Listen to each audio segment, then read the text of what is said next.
Usephinde wakhalela ngamasongo azigonyela-ke umfundisi uTimothy Mothosa.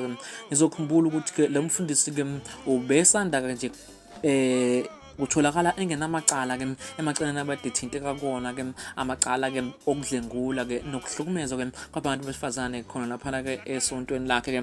Kodwa njengamanje-ke usephinde-ke wakhalelwa-ke ngamasongo ngazigonyela-ke uTimothy Mothosa-ke lo kuthiwa-ke uboshwe namhlanje-ke laphana-ke East London-ke i-Department of Home Affairs ihlangane namaphoyisa-ke ophiko oluphezulu laseNingizimu Afrika esingabala kuwo i-TRT kanye ne-NIU.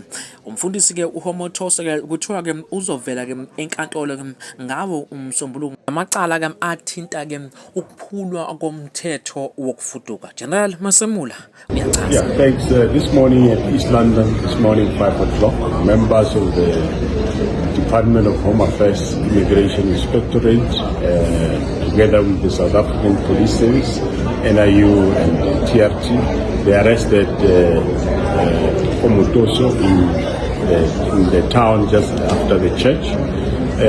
He will be facing charges related to violation to the Immigration Act, and he will appear in court on Monday. Sure, Home Affairs will elaborate more in terms of the charges, but he has been arrested in violation for Immigration Act.